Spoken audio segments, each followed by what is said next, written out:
and boom goes the dynamite. And we're live. Hello, everybody. Welcome everyone. Facebook, Twitter, Twitch, YouTube, MyTube, all our tubes. Well, what could have gone wrong in so many ways. How we doing, sir? Are we ready? Yep, we're good to go. All right, good. All right, red buttons. Sure. Not the old school comic, but like we're over the red buttons.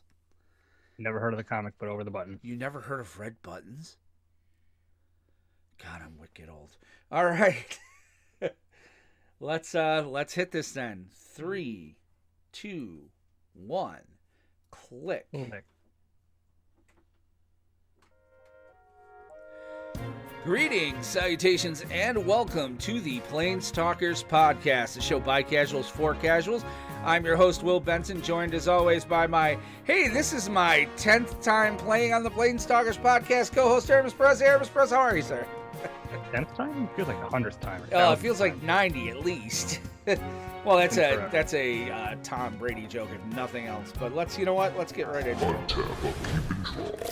All right, before we begin tonight, we want to remind you guys that this episode and every episode of the PlanesTalkers podcast is sponsored by Kerwin's Game Store. Kerwin's Game Store is New York State's premier source for collectible card games, trading card games, tabletop games, miniatures, retro video games, comic books, and toys, with their clean, open gaming areas available to everyone at no charge at some point. We're hearing possibly someday soon. Kerwin's provides a fun and inviting atmosphere for new and experienced gamers alike. With locations in both Catskill, New York, and now on the second floor of the Poughkeepsie Galleria in Poughkeepsie, New York, Kerwin's Game Store is the absolute best place in gaming. Now, their website is wonderful. You can find it online at kgsonline.com. That's Kite Goes Samuel online.com.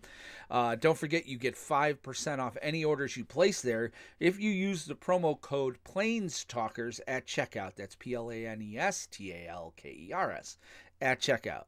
We also want to take a second to recognize our Planeswalker level patrons: Brian, David, Jonathan, Johnny, Bell, Anthony, Steve, Mark, George, Josh, Zach, Ian, and Randy. These people do help out our show in a billion different ways. They're amazing guys. We couldn't do it without them. We want to thank them very much. We have really great perks. We're working on putting some more in. The biggest is obviously any level of patron. You are, one of our first taps to play on our Wednesday playcasts. If you want to get in on that or find out more, go to patreon.com/planestalkers. In addition, we are a top 25 MTG podcast on FeedSpot. Go to blog.feedspot.com/magic_the_gathering_podcasts, and you can find us there. I think we're number 14 still. Finally, we want to remind you we are the flagship podcast for the PlanesTalkers network of podcasts. Our sister show, Commander Craft, has been on a hiatus due to various issues with this COVID epidemic, but I do know, I talked to the guys a little bit last week, they're looking to get some episodes recorded, so we're hoping to get something out to you very soon. You can find out more about them at all the usual places. Just look up Commander Craft MTG on social media and the web, and their Discord is commandercraftmtg.discord.com.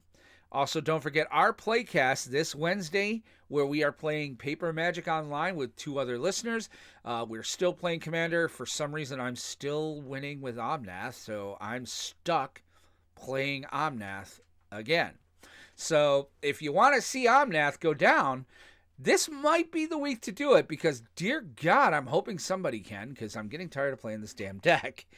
But that's basically that. Aramis, and we're in Untap, so while we're untapping, I thought you would enjoy this beer tonight, sir. I am drinking a beer from Thin Man Brewery called Trial by Wombat. I'm not sure if I should be scared or... The face is priceless, by the way, Wendy's saying Trial by Wombat. We're going to go to Wombat phase. But if it makes you poop cubes, let me know. If I poop cubes, I'll make sure that you're aware. But yeah, it's a 7%. Like I said, Thin Man Brewing. But the minute I saw the title, I'm like, oh, this is for the podcast. So yeah, this will be good. A nice little India Pale Ale, a little IPA action. So, and is that what that stands for? Yes.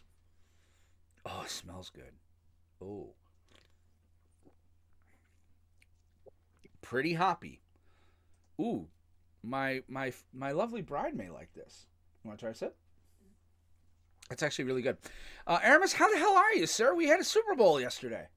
We did have a Super Bowl yesterday. I was kind of disappointed with the way the game played out. Not so much because Tampa Bay won, but it was just such a rout.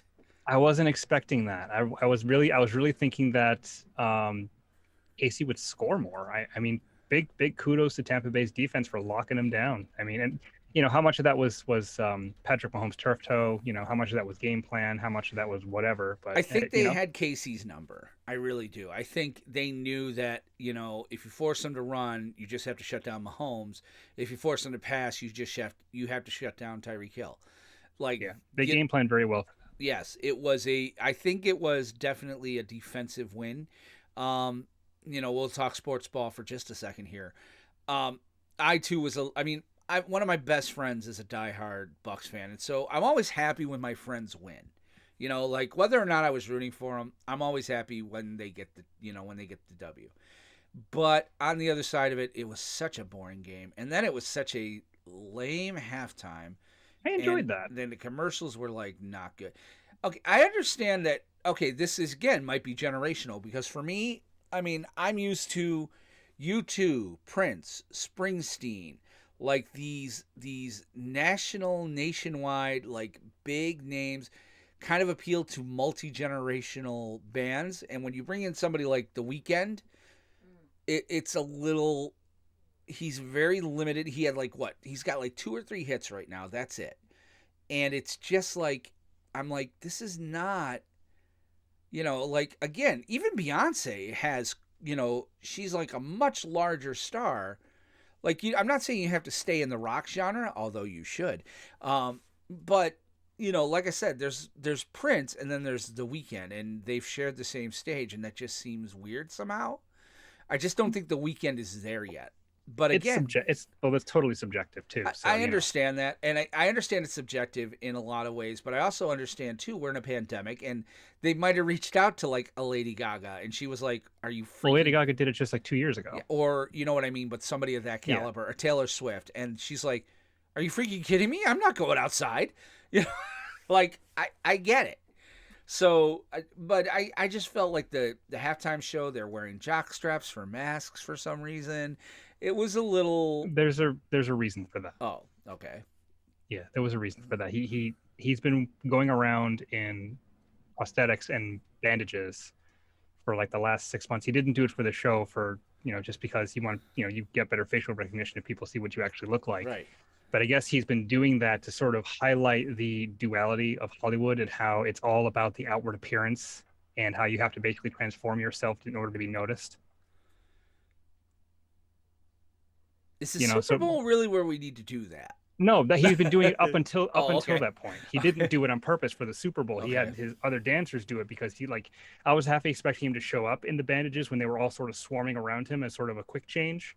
But again, that's why he's been kind of making a statement of how, it doesn't matter what you look like when you get into Hollywood or fame, they expect you to look like someone else by the time you're done. Right. And I get it, I guess. I was a little disappointed by the game. I was a little disappointed by the halftime show. The commercials were, listen, they release all the commercials now days before Sunday, so they're all spoiled anyway. And I will say this, Wayne and Garth was great to see Wayne and Garth again, but they also look 90. So they are 90. I know, that's just it. It's you're looking at Dana Carvey, and he looks like he just looked down at the Ark of the Covenant as it was opened, and Indiana Jones's eyes are closed. It just, yeah. I'm okay, guys, listen, you can't do this anymore.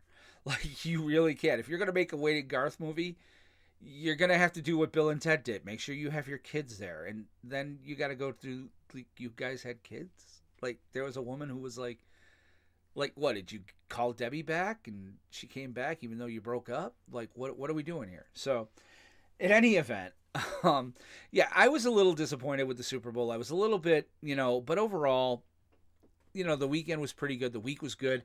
We had a really fun time Friday, I think. I don't know about you. I know, I won the showdown handily with one card, but I mean, did you enjoy us the set boxes or?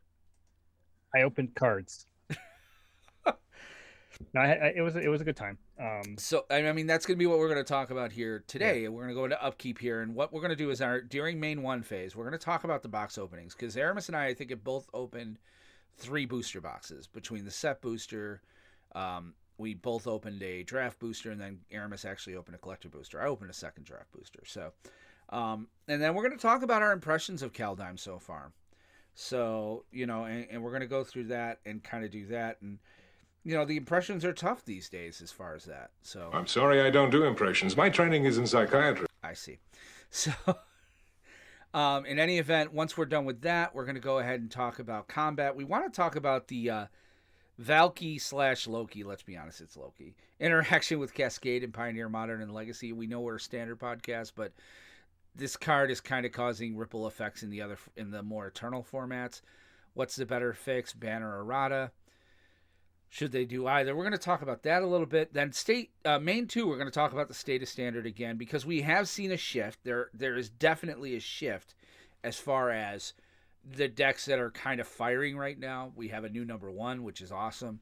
So we're going to go through that, and deck archetypes, things of that nature, and then we're going to finish the show. So let's get right into the main phase here. Main phase. So main phase, Friday night, we decided to do, last time we did it with collector boosters, and then we kind of decided we weren't going to get collector boosters, and then Aramis went and got a collector booster. But so we did our showdown this time with set boosters. That was a lot of fun, I think. The set booster, I like the set booster. I will come out and say it. I think I prefer set boosters to draft at this point. I don't know about you. They each have their place. Okay. Well, why don't you tell me what are you thinking? Well, I mean, it's kind of clearly marked basically on the packaging. It's like if you want to draft, if you want to play sealed, you're getting draft boosters. Right. If you want to get crazy amounts of foils and maybe some money cards, you get collector boosters. If you want to get a nice mix of stuff from the set and possibly some extra goodies, a couple extra rares, and some foils, and you just like cracking packs, that's what set boosters are for. And I like how they each have their own lane. I wasn't sure how that was going to work out after Zendikar Rising. Right. I see, they've made a couple of tweaks to the format, I guess you could say, of the set boosters. But they each have their own purpose. I like that they have their own purpose. There's a product for everyone. Obviously, if you're looking for specific cards for specific decks, buy singles. The professor is right on that one. It's always better to buy singles than just to crack a bunch of boxes and hopefully get play sets of all the cards you want, because you're going to end up with a bunch of garbage that you don't want. Draft chaff, especially, even with the set boosters, that would happen. But overall, for what we do for creating content, I think the set boosters are perfect. Yeah. Well, I mean, there was that moment. We were about an hour in, and you and I were pretty back and forth, neck and neck, fighting it out as far as value. You had been ahead pretty much. Like I was ahead at the very beginning. You pulled ahead. We're already $15-$20 up, and then you pull freaking Ren and 6. Yeah. So about an hour in, my list card. Because that's the one thing I do like. I do love... Oh, wait. We must... absolutely here. We have breaking news. And now, breaking news. Hi, Pamela. Okay. Hi, babe. Listen, if your wife's going to wave on the Facebooks, we're stopping. We're going to acknowledge that. Because my wife's sitting over here. I don't know what she's doing. She looks like she's buying groceries. She's finishing up the grocery shopping. So she's not sitting there and waving at Facebook at me. Your wife, I think, supports you more than my wife. Although my wife's buying my food. So I can't really complain. In any event, the list cards are kind of fun in that it adds the lottery aspect to that pretty heavily. The fact that you can open up a Ren and 6, which is a Modern Horizons like $50 card, I think, right now, which is a Planeswalker. 60, yeah. And the fact that you can open that inside of a regular, of a booster for a set it's not a part of, I dig that. Okay, I love the kind of lottery aspect of it, and I felt great when I cracked it. I'm like, I think I screamed on mic. And that there's just something cool about that. I love the set boosters for, there is a part of me that wants to do a sealed with them because all of the cards kind of the uncommon and, are kind of like meant to work together. I'm like, that could get fun. The biggest reason that it wouldn't work for sealed is because the variance is going to be actually a little bit higher. Mm-hmm. It's going to be closer to the seeded packs from Guilds of Ravnica, where you're like, oh, I got this great rare, and nothing goes with it. One thing I would say about the set boosters and the list in general, I like that they throw in cards from Magic's past. I mean, you can get an Enlightened Tutor, you can get a land tax, you can get, Pact of Negation, right? All these really great cards from back in the day, even a couple of cards from like Portal. But then they throw cards like Snubhorn Sentry. Yeah. And then they throw cards like Daxos from the new Theros set. And, and it's like, I mean, pulling an old card is cool. Pulling a common that sees no play. Yeah, pulling a card I pulled last year. Yeah, so like my thought would be like, if you're gonna do set boosters, I think it should be like at least 2 rotations back. Yeah. Although I guess the Snubhorn Sentry would fit that because that was Ixalan. That was 2 rotations ago. Jesus, it's already been that long. Yeah. I don't think it should be, if it's going to be a common from a set, it should be like the best common from that set. Right. If it's going to be mythics and rares, they should be really good cards. Like make it worthwhile. Make sure that it's worth, like, you're already going to be only one in like every 6 packs is going to have one of these, and the list itself is like 350 cards. I mean, yeah. There's Emrakul, the Aeon's Torn. You can get that ridiculous card in there. Yeah. Somebody opened one and then was on Facebook bitching about it. I'm like, are you freaking kidding me right now? Yeah, I mean, like, if you don't play Eternal formats, that's, okay. You can't use Emrakul in Commander. That card's banned. But I feel like if you're going to be pulling old cards like that, they should be impactful cards from that set that make you go, oh, yeah, that's what this set was good about. Snubhorn Sentry doesn't really tell me about that. I mean, yeah, sure, it has Ascend, but there are better cards with Ascend in that set. The Vampire would have been a good one. I mean, you're not wrong. And Steve's like, should be significantly smaller. I don't agree with that. I think a 300 card list is fine because you want it to be, there is 28 years at this point of Magic to go back to.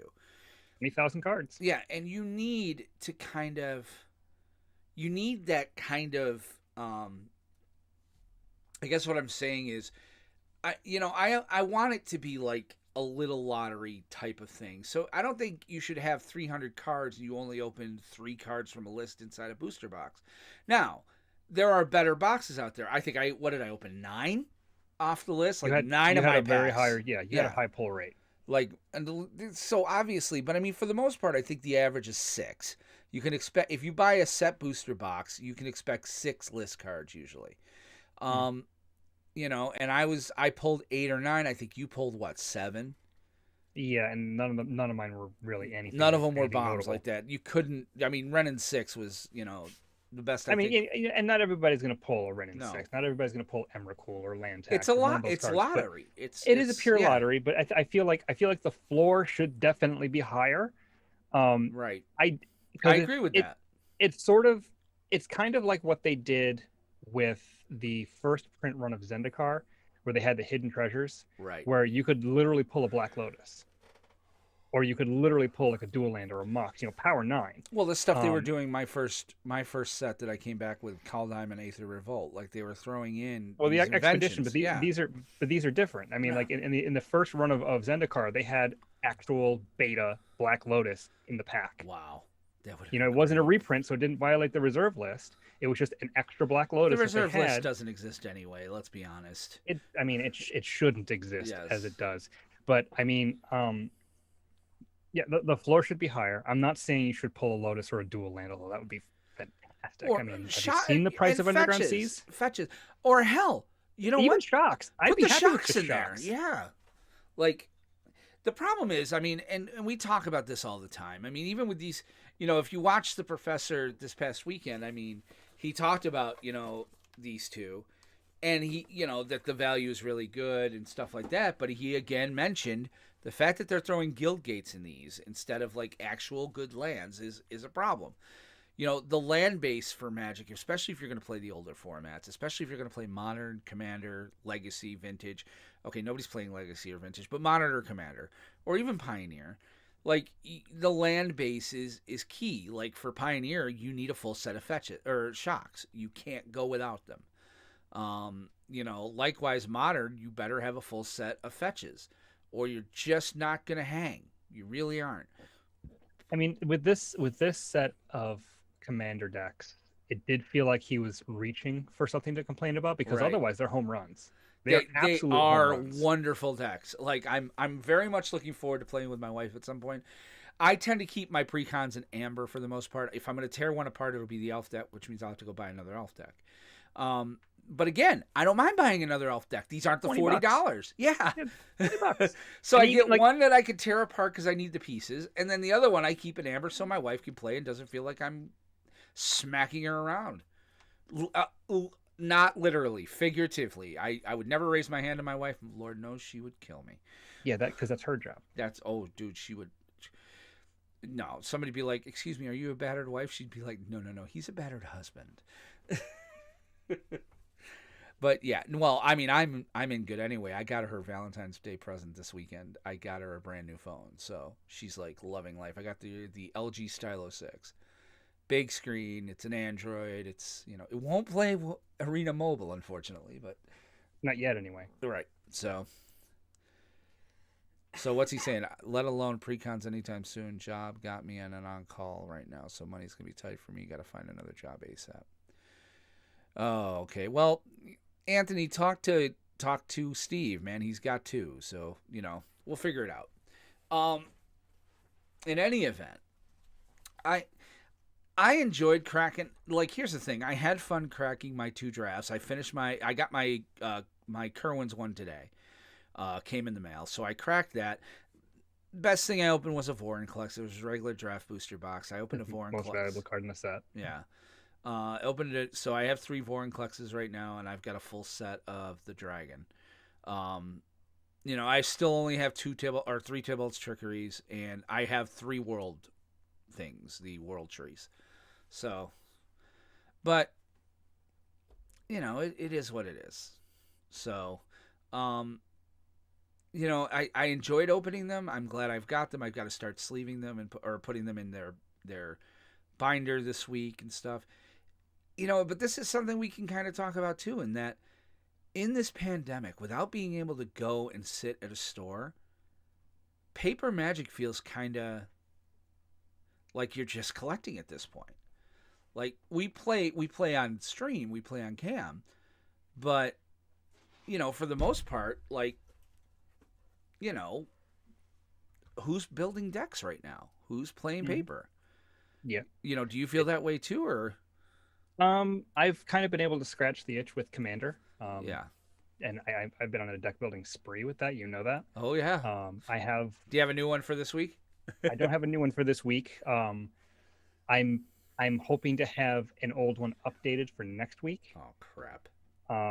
But you know, I have my 32 project that I'm working on, and I'm about a third of the way there.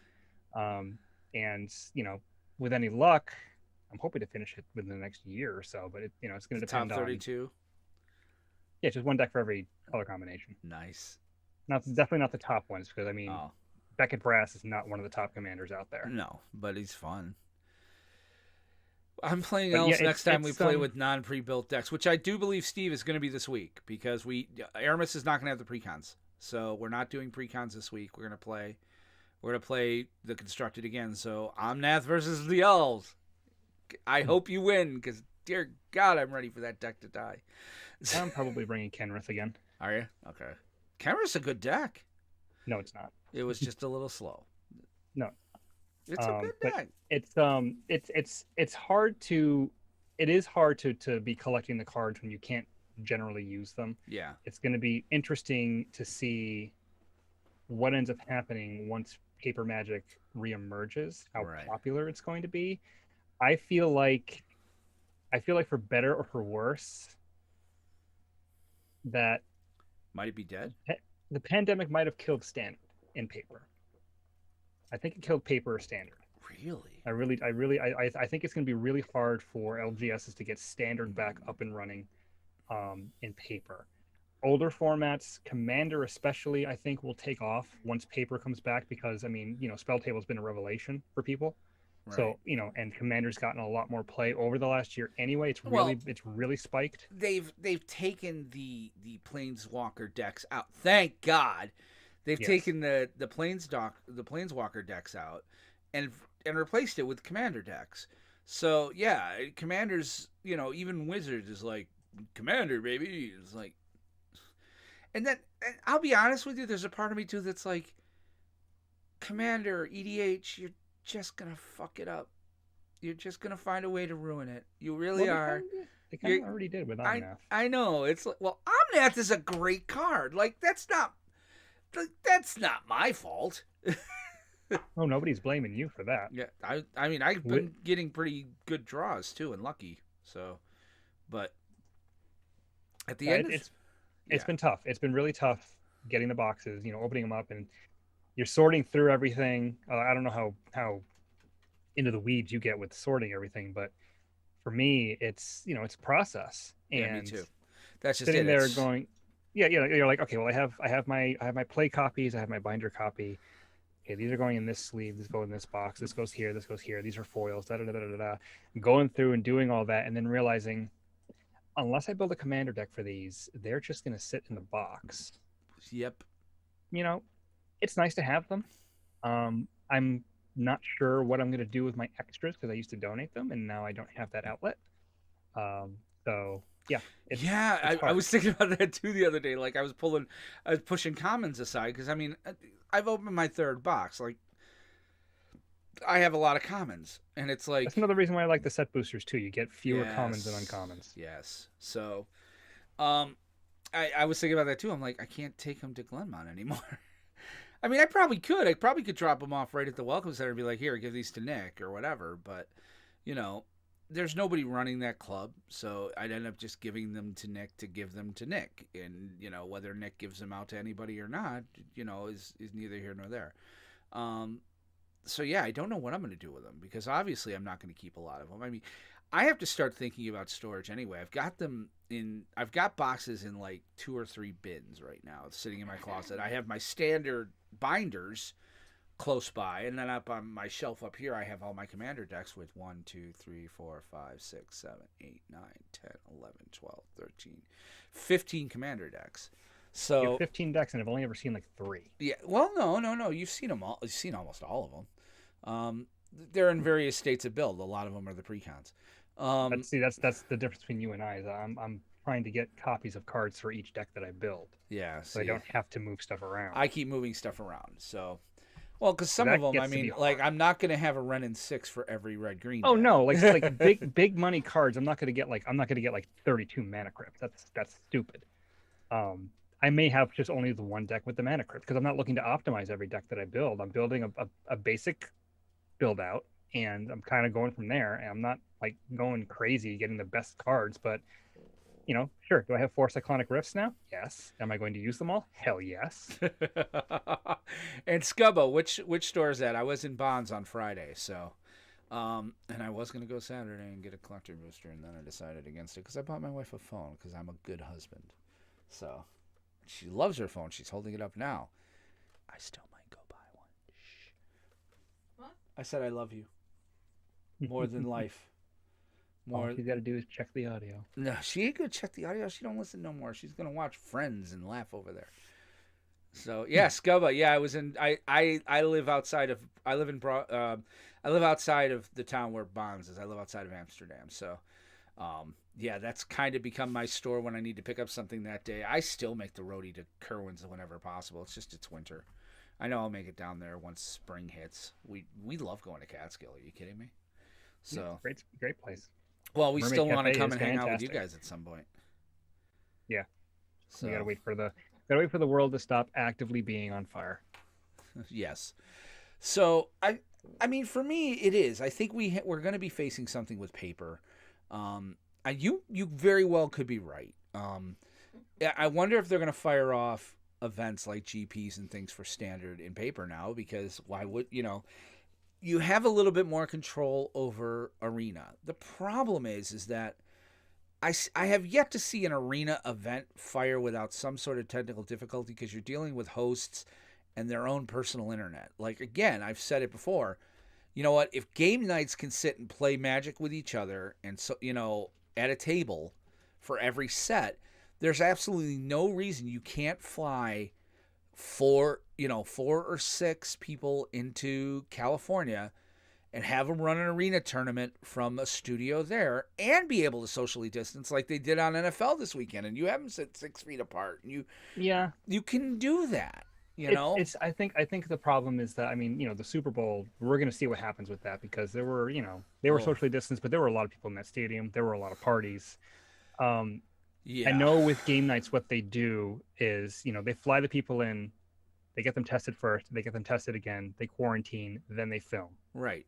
And they put them in a bubble. I get it. It adds like 2 weeks to production time. Right.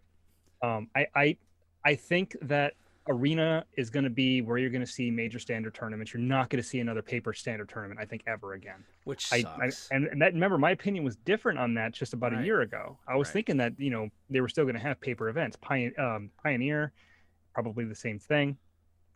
Once they get that onto arena, I think it's going to be a death knell for paper, for Pioneer. But what I don't think you're going to see, at least for the next year and a half, are going to be 1,000 people in an arena for a GP. Yeah. I don't see that happening for a long time. Maybe 2022, like the end of 2022, 2023. Because you need so many people to get vaccinated. You need so many people to, do what they're supposed to do for the next year and change. And also make sure the venue has proper ventilation, and make sure people are, wearing masks and socially distancing. All this other stuff has to happen. And heaven forbid there's a third wave, which who knows, because these variants are floating up that may or may not be, the vaccine might not work with, We're in this situation where it's never going to go away. It's going to be, we might be getting booster shots for the rest of our lives every couple of years with this disease. And it's not like the flu, because it's 10 times more contagious. So, it's really, it's going to be a logistical push. It's going to be hard. I don't think it's impossible. I just think it's going to be a long time. And I'd love to see it happen, because I went to, I haven't been to a GP, but I went to a Star City Games Open, had a great time. Even though I bombed out of the event, I still had a blast. Oh, are you kidding? It's an experience. Yeah. I'm really hopeful that you get to go to one of these sometime. Me too. But yeah, it's going to be tough, because it's a lot of people crammed into a small space. And right now, that, to me, is terrifying. It's a traumatic event. I get frustrated when stores are still firing events.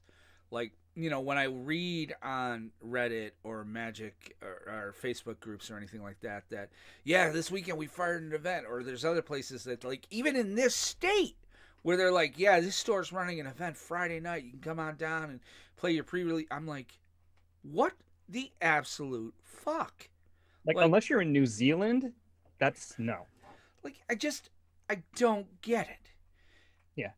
At the end of the day, and again, we are 100% like fans of the LGSs. We are all about LGS. I think I miss the crap out of FNM. I think every secret lair should go through the LGS. I think every piece of product should go through the LGS.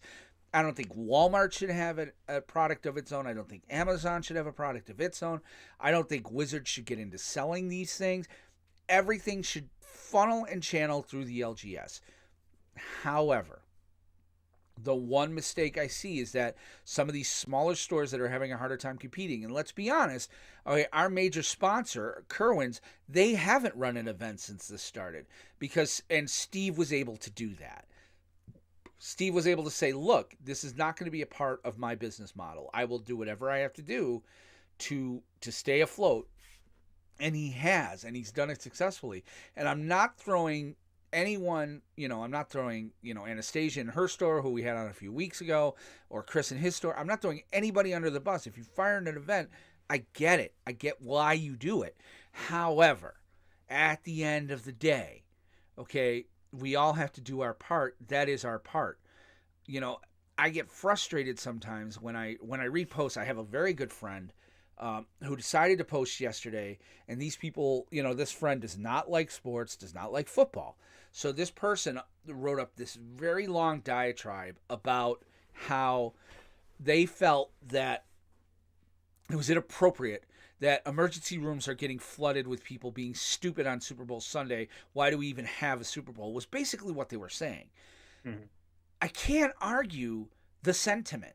Now, I can argue the logistics. I can argue the specifics. Like, no, I think you should have a Super Bowl. I think there needs to be something. I think they took as many precautions as they could. It's not like they just said, screw it, we're just going to hold the Super Bowl. And I understand that this person whom I love dearly, if they're watching, you know I care about you, and I didn't post anything, and I didn't comment. I had a comment written and I erased it because I love these people. But I disagree wholeheartedly with the sentiment that, you know, we shouldn't be having football. We shouldn't be having this, that, or the other thing. No, we have to do it in safe ways. You know, I'm all about pre-release packs being sold, you know, the day of, and that you get prize support. Like, I got an extra couple of packs for buying a pre-release kit because they're like, this is prize support. I love that. You know what? Mm-hmm. Yeah, I wish I could have played. I would have loved to have done a sealed with them. We did a seal with you, and you know what? It's fun, but I mean, my deck wasn't really hanging with yours, and there wasn't much we could do about that. It wasn't like I could rotate tables. You know, We'll work on that for next time. I think when Strixhaven comes around, we may have a plan. We may have a pre-release pack in paper, and then maybe we switch to a sealed in Arena, you know, and in essence, kind of do it again. Yeah. And like to piggyback off of what you were talking about, I mean, with your friend, I think that my big problem is that, you know, they were able to pull off the season and the Super Bowl generally without a hitch. There were, you know, a couple of games got pushed around. Right. There were some scares, and a couple of teams got a lot of exposures. I just wish they had that same kind of priority with testing that they had in the NFL to the rest of the public. These players and these staff were tested multiple times a week. Right.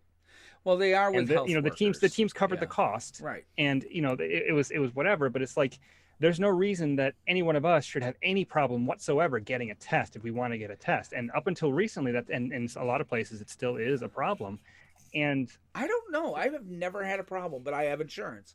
Well, I had insurance. I'll have insurance in a month. Some people don't have insurance. Right. But I read this story today, and it broke my heart. But at the same time, I was like, what is wrong with you? This woman tested positive, didn't tell her family. Her family is now dead. Yeah. She killed every single member of her family because they all got COVID, and it killed all of them. Right. Because she didn't tell them she tested positive and continued to act as if nothing was wrong. And look, we're not going to hop on the COVID box here because I know a lot of people consider this escape. And so, you know, feel free if you're hitting the plus 30, stop now. You know, we're pretty much done with that. It's except to say, like I said, I mean, yeah, events firing right now is tough, and you shouldn't be doing it. But, you know, that being said, paper is taking the hit on it. And, you know, it's tough. It's really, really tough out there right now, and I understand it.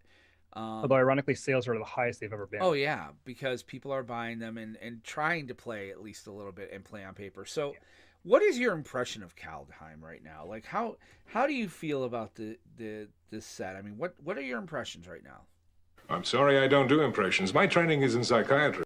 That's right. I did it. I like this set. Okay. I like this set. I think it's hitting on the right level of power. I don't think it's a busted set at all. No. There's a couple of cards that had question marks at the beginning, both of them involving Tybalt, and we talked about one last week. We're going to talk about another one later. Yep. But overall, it's a decent set. It's made impacts in multiple formats. It's got great flavor. It's got a lot of really good individual cards. There's not a lot of trash other than, you know, Divine Gambit. Right. Which somebody played against me in a draft today, and guess what? They got punished. Because that's what always happens with that card. But overall, still the best card. But no, God. It's I think they're in a good spot right now. Right around this power level is fine. Yes. Could maybe tick it up a smidge more and be okay. But they're like, if it was a scale of 1 to 10, where 10 is the maximum power you could do where you're safe, they're at about an 8.5. Right. They can go higher. They're at, not a whole heck of a lot more. On a scale of solid. 1 to 10, 10 being Eldraine. Yeah. I do agree with you. I mean, the problem I have, and I listened to another podcast earlier this week, the MTG Goldfish one, and they posited something that I think is something that obviously can happen. Well, we thought it couldn't happen last time, and it did. Like, they were like, you know what I'd be happy with if Eldraine all of a sudden had an early rotation. I'm like, oh, yes. Yeah. Like, I feel bad for Ikoria. I feel bad for everything that came after Core 21 and all these Zendikar. Yeah. Well, Zendikar is going to stay after rotation. Theros. Yeah, but I mean, that's what I was thinking. Theros, Ikoria, Core 21. But Zendikar. especially, Ikoria And Theros. 21 Theros, because those are going to rotate in the fall, and I don't think they had a fair shot. Other than the companion mechanic, which we all knew was busted. Yeah. I mean, the fact is those sets did not have their day in the sun. I think there's a lot of great cards in all of those sets that are overshadowed by the fact that adventures have a lucky clover and that rogues will make you mill everything you own. It's a little bit sad for them. I think what we're going to find is that once Eldraine rotates out this fall, or dear God, maybe start of the summer, just be like, we're rotating Eldraine. Fuck y'all. I know they won't, but Yeah, they won't. Once that happens, once they rotate out Eldraine, I think you're going to see that a lot of decks are going to build around Kaldheim. I think that there's a lot of foundational type cards in this set that make things happen. When we remove Ugin, when we remove Adventures, when we remove, Companions and Yorion, because that's the only companion right now making a smash, really. Lurrus kind of has a little bit, but I really think you're going to see some really interesting decks. I think Rogues is going to hang because Zendikar really was where the Rogues came from, and, it's going to happen again. It's going to keep happening. So, but I think you're also going to see a lot of build around decks. I think Strixhaven, I can't imagine that Strixhaven's not going to continue with the shapeshifter mechanic, and, I think we're going to start seeing some cloning happen. I could see cloning coming back because, making... there's a lot of cloning in Kaldheim. There's like 2 or 3 different cards that make copies in Kaldheim. They love the cloning. And I think we're going to see poison counters more. I think they're going to keep working poison. I think we're poison counters, especially when Dungeons and Dragons set hits. Yeah. I mean, and we may see Infect again. Yeah, that's just it. So it's going to be an interesting time. I do feel like it's sad that Theros is kind of outshining all of this, or not Theros, Throne of Eldraine. But again, I loved the set when it was first previewed, and then we started playing with it, and we're like, what is this Oko thing? Oh shit. Yeah. Yeah, so it's going to be an interesting time, but let's go to combat because we're already at 43 minutes. So let's hit combat because I really do want to talk about this. I want you to kind of tell us what's going on because I'm not totally up on the news for this, but I have a feeling we'll still fight. So here we go. Combat phase. All right, so for combat, we're going to be talking about the new Valky / Tybalt card. So Valky, God of Lies. And basically what's been happening over the last few days, especially over the weekend, is there have been decks in Modern, Pioneer, and Legacy that have been abusing Valky, cheating him into play as Tybalt way earlier than he should realistically be showing up, like turn 2, turn 3. And don't forget that the Tybalt side of the card is a 7-mana Planeswalker. They get around this through in Modern and Legacy with Cascade. Yes. So what happens when you cast like a Shardless Agent, which for those of you who don't know, it's a 3-mana creature with Cascade. And Cascade says when you cast this spell, You exile cards from the top of your library until you find another card that costs less, and you can cast that card without paying its mana cost. And you put the rest of the exiled cards in the bottom of your deck in a random order. What happens is that because it's a modal dual, the bulky is a modal dual-based card. When you're casting the spell, you get to choose what side you're casting. And because Cascade says card and not spell, you can cast the Tybalt side on a Cascade for free. So you're getting Tybalt out early, turn 2, turn 3, and from there he comes with an emblem. You can start wrecking their hand, wrecking their permanents, and he just runs away with the game. I was watching Pleasant Kenobi talk about this, and he was hoping that Wizards would make an announcement changing the rules of Cascade to say spell and not card. I mean, this is sort of like a deeper understanding of the rules when they're talking about with a modal dual face card. If it's not on the stack, it's just the front face of the card, and that's all that it sees. That's all that anything looks at when it's looking for cards. That's why you can't search up a Planeswalker card and grab Valky, because he's a creature card. But when he's saying cast a spell, you can pick both sides. Right. So when you cascade into it, you cascade into Tybalt and just wreck their day. So people have basically been saying that this new Tybalt, Tybalt's gone from being a meme, from being the worst Planeswalker ever, to potentially being the best Planeswalker ever, because of the interaction with Cascade and other things like it that can cheat him into play way sooner than you're realistically supposed to have a 7-mana Planeswalker on the board. Right. He suggested changing the rules of Cascade. Some people have suggested banning Valky from these formats just to fix the problem, because I guess it's pretty bad. I haven't seen too much so far, but the early returns coming in is basically saying, look, there's PTQs coming up this weekend, and this card is going to be everywhere. So basically the question is, do you think the card should be banned?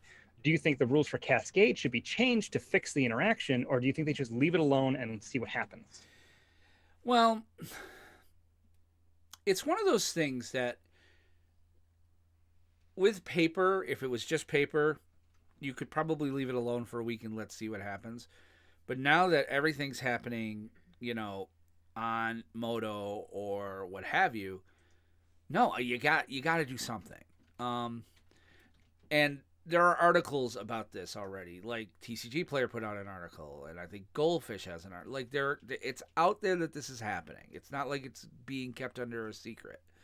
So you have to do something. Now, obviously, the easiest thing to do would be, Cascade was created before MDFCs. So you can easily say, look, we obviously have to errata Cascade because we have to change how that works with MDFCs. And so we're going to change it to, card. Or spell to instead spell. Of card. Yeah. Which is by the way, interesting because they've done this already with a bunch of other cards. With Kaldheim, they changed the rulings on a bunch of cards to go from saying card to spell in order to make them work the way they're supposed to. They didn't touch Cascade.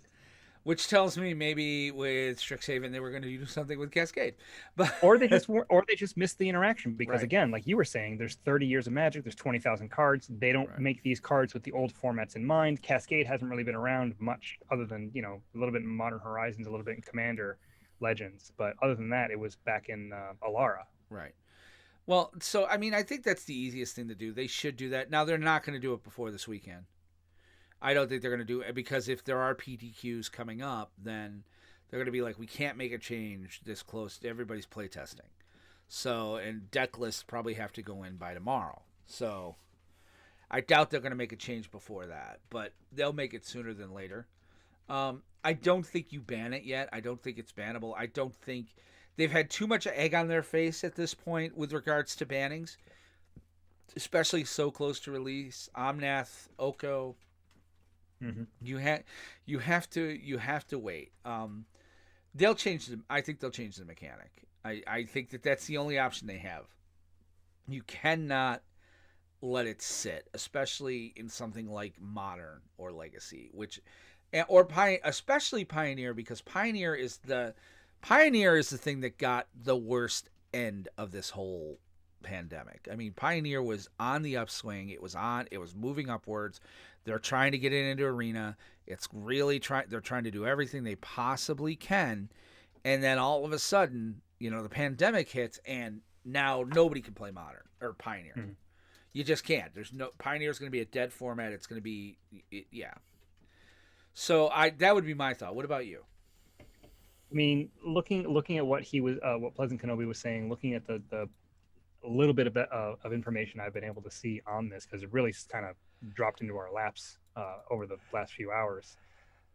I think changing the mechanic is probably, again, like you were saying, it's probably the best thing to do. I think an emergency ban would be too knee-jerk reaction for them. And like you were saying, there have been too many cards banned already the last year. I mean, I was watching Numat the Nummy today, and he was like, oh, that's right.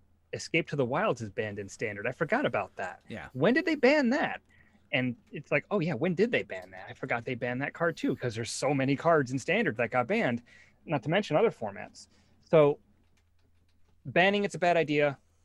Letting it sit is a bad idea. They do need to change the rule. I don't know if they should wait until this weekend. I mean, the Magic community has shown a very good resilience in being able to change things up quickly. These tournaments are online anyway, and for the most part, it's cheaper on Magic Online to get things than it is on Arena. Although ironically, Tybalt, the new Tybalt Planeswalker is 80 tickets on Magic Online, which is basically the equivalent of $80. So yeah, they need to change Cascade. I mean, they've already been doing this with other cards leading up to Kaldheim. There's no reason why they can't just say, oh, whoops, by the way, they can even make it say, we meant to change this actually, and we just forgot. And so here you go. Now Cascade says spell instead of card. That shuts off that interaction with modal dual face cards. So I know that Steve is asking about the Tybalt's Trickery deck. Right. I'm not concerned about that deck. No, me neither. I'm not concerned. I haven't seen it. I haven't played Standard yet. I'm still drafting. But I've been playing Standard, and it's not a deck. It was a deck last week, but it's not. It's not anymore. It's the Garuda thing all over again. It was awesome, but then people are like, "Oh, it's easy to disrupt." So and yeah, I mean, we're gonna talk about that in main 2, but we might as well get there. As a matter of fact, let's get right into main 2 and. Main phase. All right, so main phase. So main 2, we want to talk about the state of Standard. We want to talk about cards that we're seeing, deck archetypes, things that are new that are out there. Steve brought it up. We did talk about it a little bit last week, the Tybalt's Trickery, and should it be banned and should it be this? And of course not. I mean, it's obvious that deck is it's a fun deck to get off on and to play around with, but it's pretty much dead. Great for best of one, right? It's not even really good for best of one. I did play it a little bit. Really, the deck I'm seeing that's kind of coming out of the gates right now, and it was number 1 until just now, really about the last half hour. And I mean, it's close enough to where it could be tied. Is it Control? Really more, is it Tempo? Really consisting of the Goldspan Dragon along with a lot of the Foretell cards. The Saw It Coming and Behold the Multiverse to kind of handle card advantage. 4 Shark Typhoons, because again, that's still a great card. But it's pretty much, and I've been playing this deck in Standard for the last about 4 days. I'm at Platinum 2. It's pretty resilient. I mean, it's easy to go under if I don't mulligan correctly. You got to make sure you always have the counter spells. You have to, I mean, the whole deck is built around counter until I can get, Goldspan Dragon out or actually what I'm really finding, and probably one of the absolute best lands from Kaldheim, Faithless Haven, of all things. There's nothing like being able to not cast a 4/4 creature. Mm-hmm. and to just have a 4/4 creature show up, because you tapped 3 snowlands. The trouble I have with that is that sometimes with River Glide Pathway, you have a hard time, because I might have 2 snow-covered islands and the Faceless Haven and then a River Glide Pathway for red. It's like, oh shit, I can't do this yet. It's pretty resilient. Obviously decks will come around it. I've lost rogues once or twice. I lose to Gruul a lot. If I'm losing to anything, I'm losing to Gruul. Like Hasty Gruul is kind of like, and it's not even on the list yet, but it's a deck I've been seeing. Well, what I'm looking at, it's there was a composite amount of data put together through MTG Melee, and it looks like it's about 1,500 decks or so, about 3,500 matches. And right now, according to this information, the top deck in the metagame with 12.8% of the share is Rakdos Midrange. Yep, that is something I have ended up seeing a lot of too. With Is It Tempo coming in second, Dimir Rogues in third. Right now, Rakdos Midrange has a 56.3% win rate against the rest of the meta. The only other deck that's better than that is a Sultai Ultimatum deck, but that's all the way down with only a 4% of the meta. Right. That has about 56.4% win rate, so it's about the same. Yeah, there's no deck that is dominant over any other deck right now. Although Rakdos Midrange crushes Dimir Rogues. Yes, Rakdos Midrange is pretty, because of Kroxa. Kroxa is what makes that deck run. And Valky. Valky helps. So there you go. Standard is diverse. Naya Adventures is still there. The Sultai Midrange deck is there. Boros Aggro, Teamer Ultimatum. There's a bunch of rogue decks floating around. It's a good time to be in Standard, especially now because a new set came out. The only reason I'm not playing is that even though I have the wild cards to do it, I don't want to spend the wild cards yet. I want to see what decks emerge that fit my playstyle that I would feel comfortable playing on the ladder. So for now, I've been playing a lot of casual. I've been playing some drafts. I've been able to get a couple of 7-win decks out of my draft deck. It's a really fun set to draft. I recommend getting into it. There's a bunch of different, there's more than just the typical 10 archetypes. There's like 10 archetypes and like 10 sub archetypes. You can sort of mix and match in between them all. There's a 5-color snow archetype that looks like it's fun. I'll say this for you could probably get into Is It Control pretty easily and do well, because really the only thing you're going to spend on is the Goldspan Dragon and the Pathways if you don't have them. Like the sideboard even, I mean, you should have an Ox of Vagonas, you should have a couple of I know you have Storm's Wrath, I know you have Phoenix of Ashes, Mystical Dispute.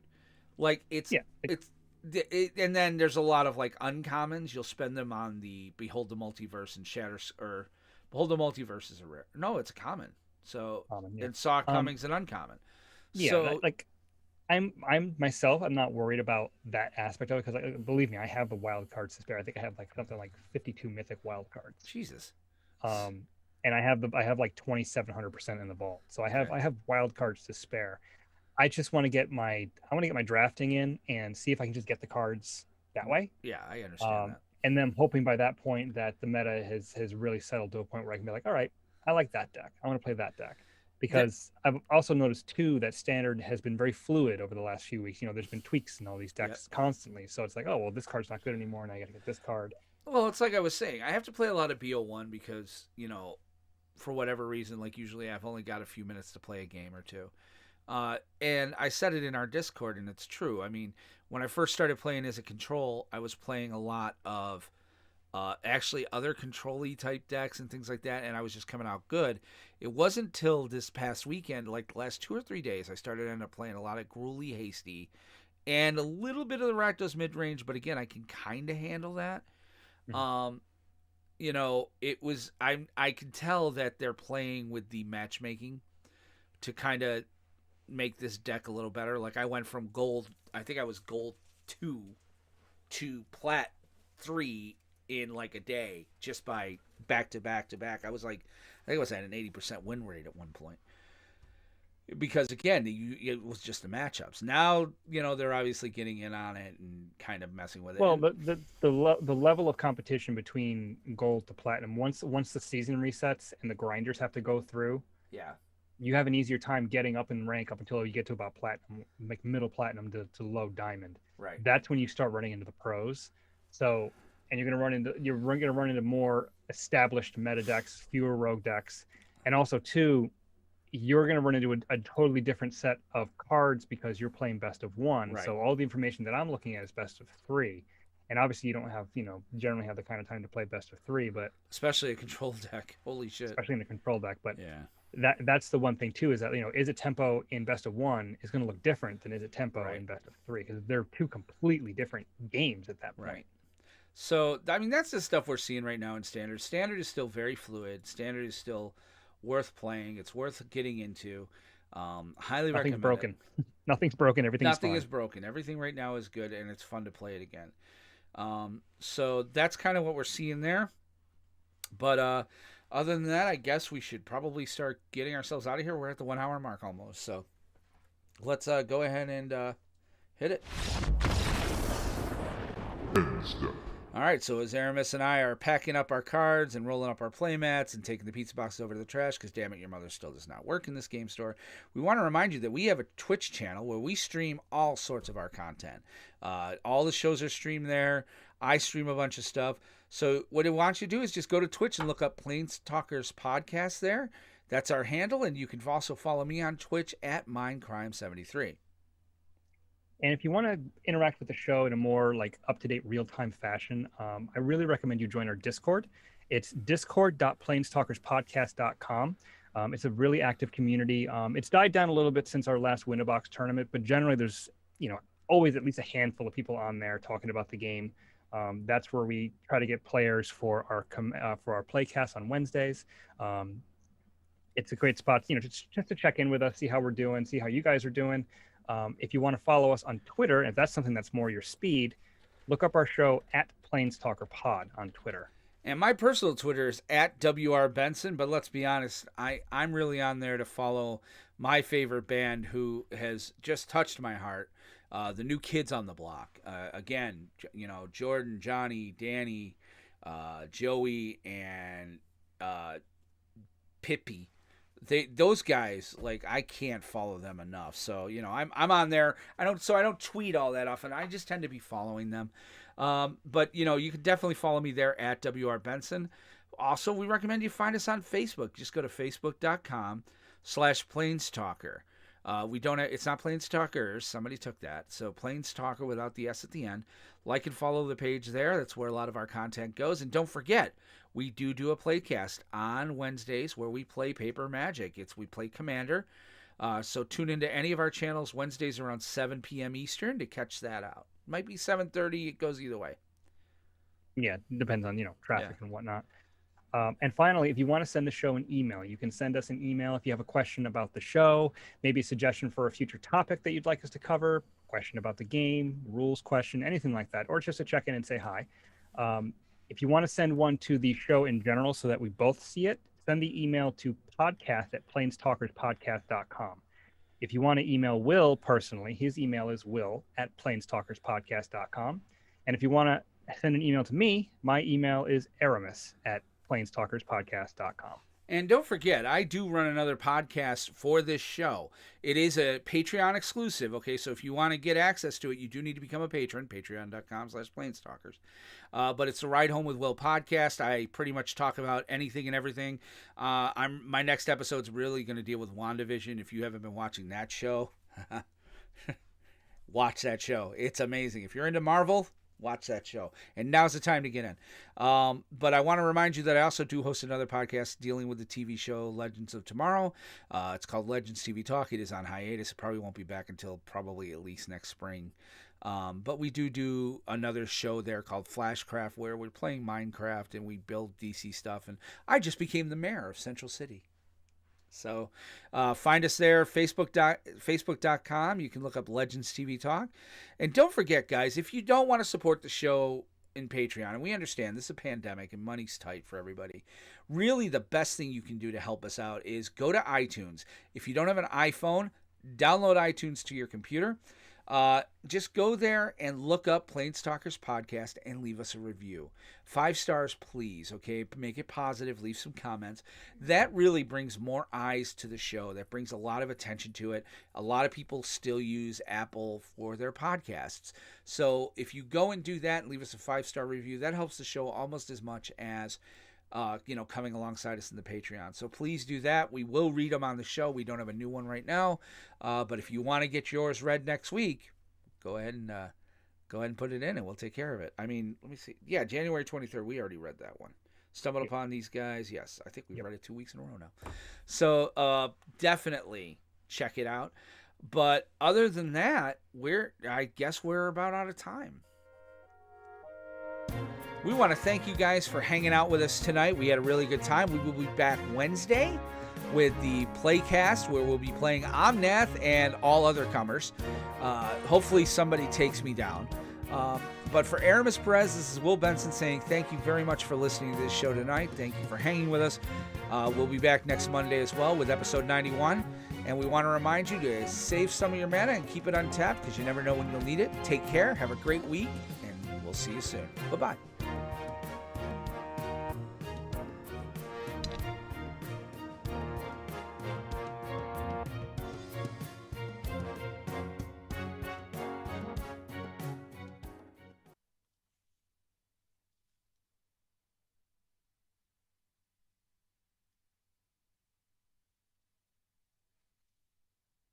And boom goes the dynamite.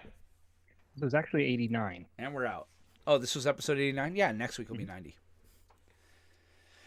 Okay, so episode 89. And boom goes the dynamite. So, yeah.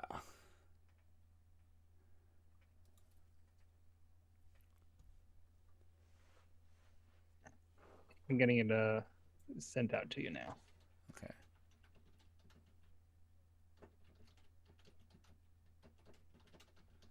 Hunter needs to be special 2 hours. Yeah, no.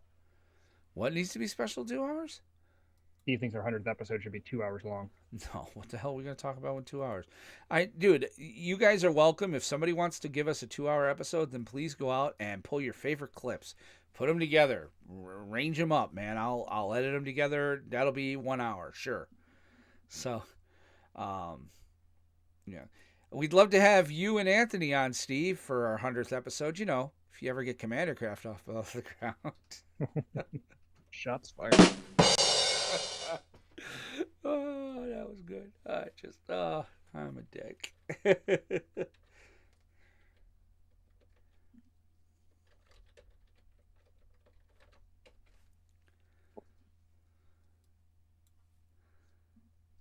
And I need him. Yes, Anthony would be the guy. Is he even still here? I think he had to head out. So yeah. Yeah, no. Oh, by the way, this Trial by Wombat is really, really good. I'm glad you're enjoying it.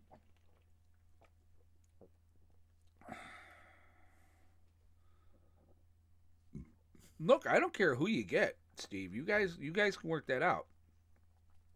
Just give us 2 or 3 episodes back to back so we can hear them and help you guys edit them down. But you need somebody to edit. And dude, you can go 3 seats. We talked about that. 3 seats is not that hard. Here's the key to 3 seats. You have to have somebody who's running the ship. You have to have somebody who's keeping the topic going.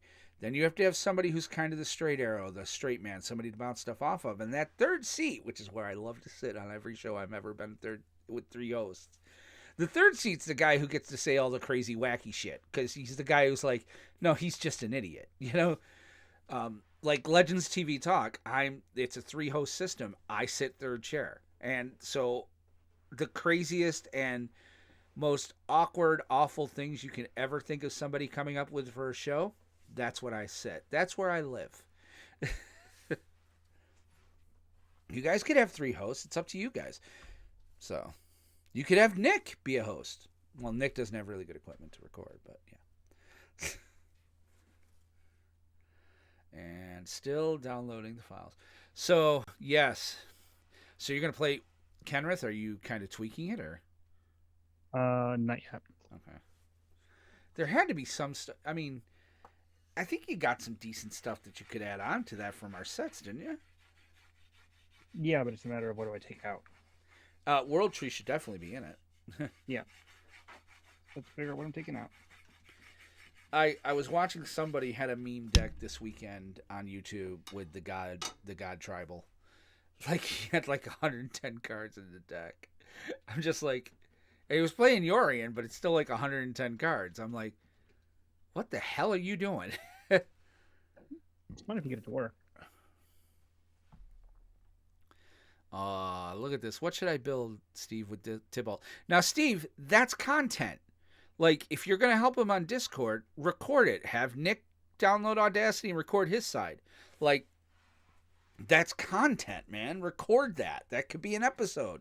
By the way, lady might be preggers. Oh, shite. Your lady or Aunt's lady?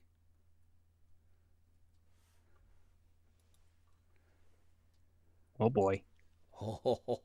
Pandemic baby. Pandemic baby. And boom goes the dynamite. Although I guess it's better than prom night dumpster baby. Yes.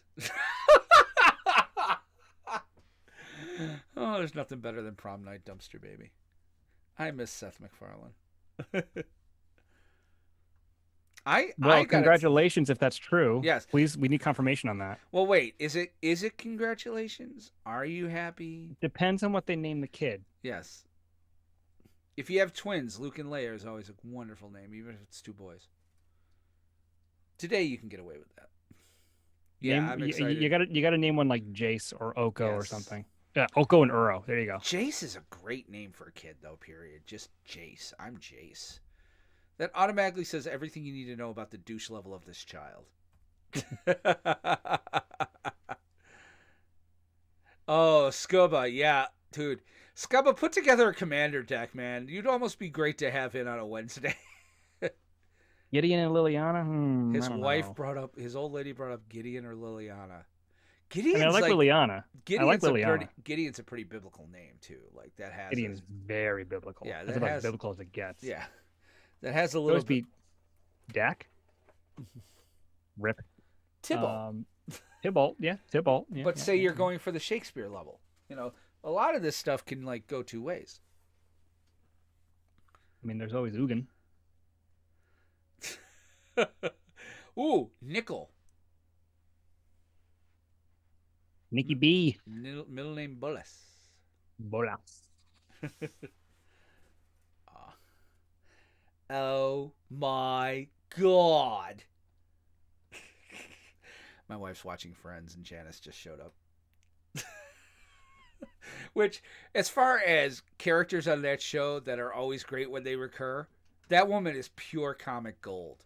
Now, who was that again? Janice on Friends.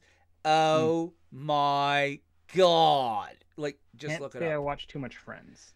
It was, you know what? I still like Friends. That was, maybe it's because of my generation. I was in college. Like, that pretty much was like, I was right in their crosshairs. I was a college student in 93.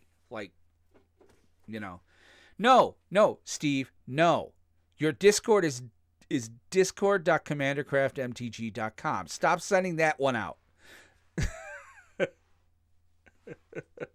Yeah, but nobody wants to type that. Discord.commandercraftmtg.com. Yeah, discord.gg/f. Whip the 3Ms. Yeah. I'm too lazy to type it. Like, that's just... Seriously? Like, do you know how much time I had to spend to set that up for you? Wait, does it work? Oh, yeah, it works. Look at that. It's going right to it. Yeah. You can click that link there, Scubs. Look at that. Steve comes in here and he's like poaching our listeners. You know what? I might not let him start poaching our listeners until I see a show. But in any event, yeah. Yeah, this was a good show tonight. I was prepared for us to have not a lot of content, but there's enough Kaldheim to, you know. Yeah, that should last us for a little while. Yeah. You should have it now. Oh, wow. Steve, you're not working either. Oh, shite. Damn.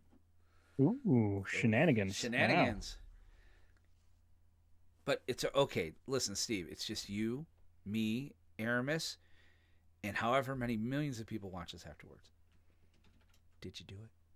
Did you? Come on, you can tell us.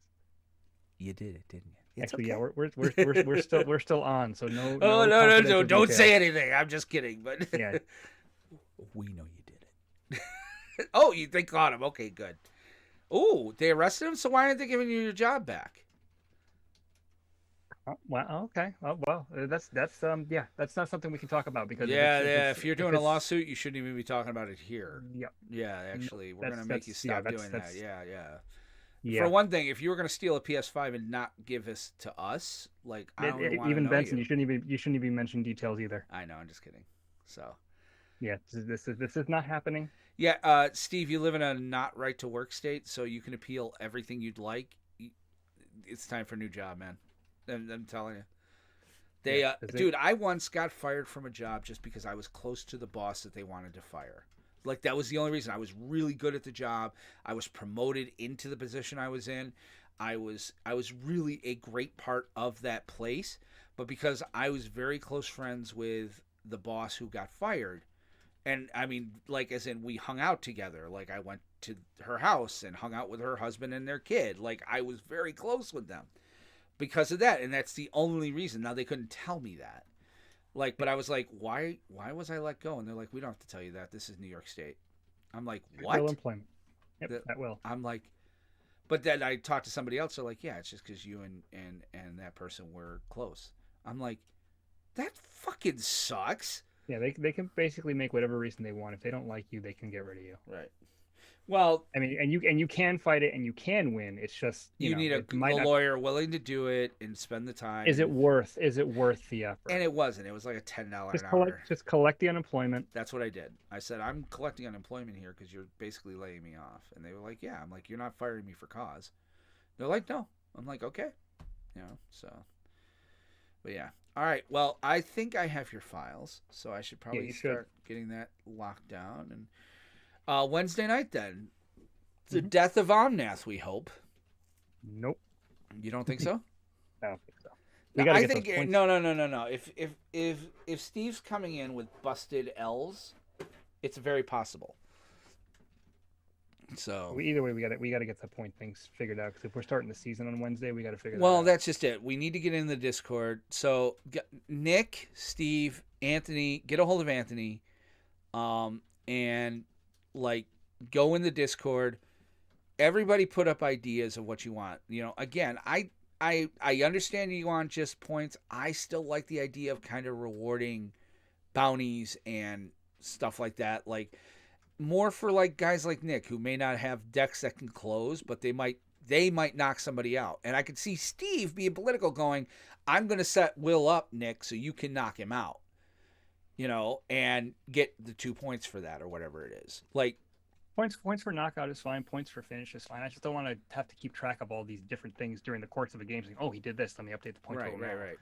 And I mean, if somebody scoops, but they, say I'm like, haha, I'm going to deny Nick. I'm scooping. No. Nick's still going to get that point. Like, if it's obvious that they were going to, but the other two people at the table would have to decide that. So, we'll come up with something like that. So we'll talk about that off air. I don't want it to be too complicated where I'm spending 20 minutes trying to figure out who gets what points for what game. Right. Well, I don't think we would. I think I like a bounty system because, Nick's right about some things. Like occasionally, like, one of those Omnath wins I got was strictly because nobody took me out. I was down to 3. But there were so many other targets and, like there is a certain, I don't know. Then again, I like staying because, if I'm the one streaming, it's like if I'm not playing, that just sucks. I'm like, yeah, I'm watching. And then I'm playing like Minecraft on my iPad and y'all are making fun of me. So I'm still mad about that. Nick, I'm still mad about that. All right, guys. Well, we're going to shut this down because it's 10 o'clock, and that means Papa Will got to go to bed. Sleepies. So I'll probably get the audio edited tomorrow, and it'll be up.